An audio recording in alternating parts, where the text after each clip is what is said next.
नमस्कार साथियों, मैं भानु प्रताप सिंह आप सभी का स्वागत करता हूं अपने यूट्यूब चैनल पे। आज का मुद्दा बहुत ही रोमांच और ज्ञान से भरा हुआ है क्योंकि आज हम बात करने वाले हैं यूनियन बजट पे। तो कल यानी 1 फरवरी 2023 को फाइनेंस मिनिस्टर निर्मला सीतारमण ने इसे पेश किया पार्लियामेंट में। आइए उसके बारे में समझते हैं लोग। उससे पहले थोड़ा हिस्ट्री में जाके इसे चेक करते हैं लोग, तो हमें पता चलता है कि इंडिपेंडेंट इंडिया का पहला जो बजट था उसको सुकुमन चेट्टी ने 26 नवंबर 1947 को पेश किया था। लेकिन फिर जब रिपब्लिक भारत हुआ तब उसे जॉन मैथेई ने पेश किया था 1950 में। और पहली महिला जिन्होंने बजट पेश किया था वो इंदिरा गांधी थी। ये आप मतलब जनरल नॉलेज के लिए जान सकते हैं। चलिए आते हैं अपने इस बजट को समझते हैं कैसे कैसे ये बजट है। लेकिन पहले ही आपको बता दूं, ये हो सकता है ये वीडियो लंबा जाए तो अंत तक जरूर सुनिएगा। आपको इससे बहुत कुछ सीखने को मिलेगा। चलते हैं लोग फर्स्ट पार्ट की तरफ और जानते हैं लोग कि बजट बनाया कैसे जाता है। तो इसका शुरुआत 6 महीना पहले से ही हो जाता है, यानी अगस्त से ही शुरू हो जाता है। अगस्त में फाइनेंस मिनिस्ट्री सभी मिनिस्ट्रीज को एक सर्कुलर जारी करती है और उनसे पूछती है कि उन्हें कितना पैसा चाहिए। तो अदर मिनिस्ट्रीज अपने प्रोजेक्ट्स और डाटा के हिसाब से देखते हैं और उन्हें बताते हैं कि कितना उन्हें पैसे की ज़रूरत है। और फिर लास्ट में ये जब डाटा फाइनेंस मिनिस्ट्री के पास पहुंचती है तो वो इसे हायर अथॉरिटीज़ के पास भेजते हैं ताकि वो इस पर प्रोसेस करके फाइनल बजट बना सकें।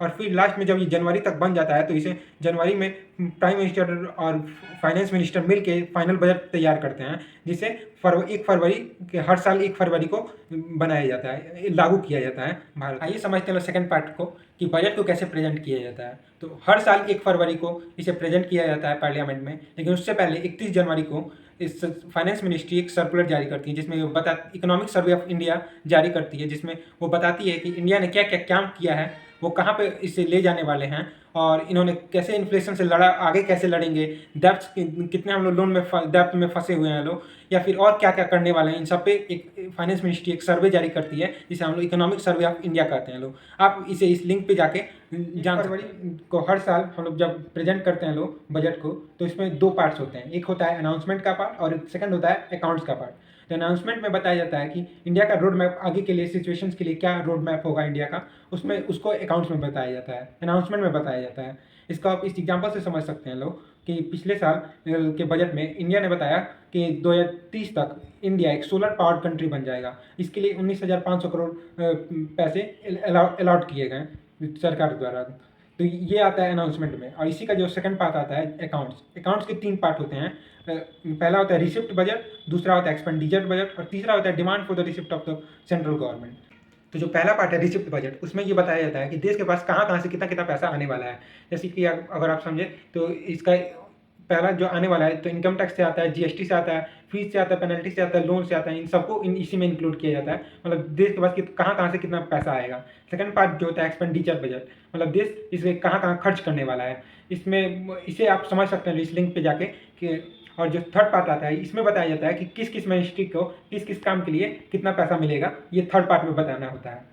तो इस बजट की जो बिल वाला पार्ट होता है उससे फाइनेंस बिल बनता है और वो बिल अगर पार्लियामेंट में अगर पास हो जाता है तो उसे एक्ट बना दिया जाता है और इसी बिल से सारे मिनिस्ट्रीज को पैसा दिया जाता है। और इस साल का देखें तो एस्टिमेट किया गया है कि gross tax revenue 33 lakh crore का होगा, यानी हम लोग टैक्स के पैसे से 33 लाख करोड़ कमाएंगे लोग। इसमें से 10 लाख करोड़ हम लोग सारे स्टेट्स में बांट देंगे लोग उनके प्रॉफिट के लिए, और बचा जो 23 लाख करोड़ और साथ में 3 lakh crore non tax revenue से, तो इन्हें हम लोग एक्सपेंसेज में खर्च करेंगे लोग। लेकिन इस बार का ये हुआ है कि उन्होंने कहा है कि हम लोग 45 लाख करोड़ एक्सपेंसेस में खर्च करेंगे लोग, लेकिन हमारे पास आ रहा है अभी 26 करोड़ ही। तो बचा जो 19 लाख करोड़ का जो गैप बचा है उसे हम लोग लोन से भरेंगे लोग और इसी से हम लोग आगे का काम करेंगे लोग। आइए इसी एग्जाम्पल से समझते हैं लोग। तो अगर इस बार का अगर हम लोग देखते हैं लोग, तो अगर मानते हैं कि 100 रुपया इस बार हम लोग एक्सपेंड करने वाले हैं लोग, तो उसमें से 20 रुपया जितना इंडिया ने पिछला लोन लेकर रखा है, 123 लाख करोड़ का अभी लोन ले रखा है इंडिया ने, वो चुकाने में मान लीजिए 20 रुपया चला जाएगा। बचत जितना में उसमें से अगर बताऊँ तो 7 रुपया जाएगा सब्सिडी में, 8 रुपया जाएगा डिफेंस में और 4 रुपया जाएगा पेंशन में। अगर आप ध्यान से देखें तो सब्सिडी का पैसा और डिफेंस का पैसा लगभग बराबर ही है। आप समझ सकते हैं लोग कि इससे हम लोग कितना ज़्यादा सब्सिडी में हम लोग को सरकार देती है। और साथ में अगर देखें तो 9 रुपया जाएगा केंद्र की योजनाओं में और 17 रुपया जाएगा केंद्र सेंट्रल गवर्नमेंट से जुड़े जितने प्रोजेक्ट्स आते हैं, इंफ्रास्ट्रक्चर से हो गया या मतलब कुछ और रिलेटेड हो गया, तो उनमें जाएगा 20 रुपया। और बचा जो 18 रुपया तो वो जाएगा टैक्सेस में, टैक्स जो राज्य को देना होता है किसी को, तो उसमें जाएगा। और बचा जो पार्ट वो अन्य खर्चा में जाएगा। तो 100 बात की एक बात कि इससे हमारा क्या फ़ायदा होगा ये तो बताइए आप। तो अगर आप समझना चाहें तो इसके 2 पार्ट हैं, एक ओल्ड रिजिम और एक न्यू रिजिम। कि आप अगर 2023 से पहले आप अगर देखें तो आपको ओल्ड रिजिम में रहना था, जिसमें आपको 5 लाख से अगर कम इनकम है तो आपको 1% भी टैक्स नहीं देना पड़ेगा। लेकिन अगर 5 लाख से ऊपर का टैक्स है तो आपको 2.5 लाख से वो एक कैलकुलेट होना चालू हो जाएगा, और ये हर 1.5 लाख पे 5% के रेट से बढ़ेगा ये टैक्स। लेकिन वही अगर न्यू रिजिम में देखें तो अगर 7 लाख से कम का इनकम है तो आपको बहुत अच्छा है कि आपको 1% भी टैक्स नहीं देना पड़ेगा। लेकिन वही अगर 7 लाख से ज़्यादा का है तो आपको 3-3 लाख के अलाउनेशन पे आपको 5% का रेट से बढ़ेगा टैक्स। अगर आप एक एग्जांपल से समझना चाहें तो अगर आप मान लीजिए 8 लाख कमाते हैं सालाना, तो आपको 22,000 ओल्ड रिजिम के अनुसार आपको 22,000 टैक्स भरना पड़ेगा। साथ में उसको सुविधाएं भी मिलती थी आपको एटीसी और एचबीआर की। एटीसी मतलब सेविंग से जितने रिलेटेड हो गए, जैसे इंश्योरेंस हो गया, इन्वेस्टमेंट हो गया, ये एटीसी के अंदर आते हैं। और एचबीआर ये हाउस से ये रिलेटेड अलाउंसेज मिलते थे जो मेट्रोपॉलिटन सिटीज़ में रहते थे उनके लिए।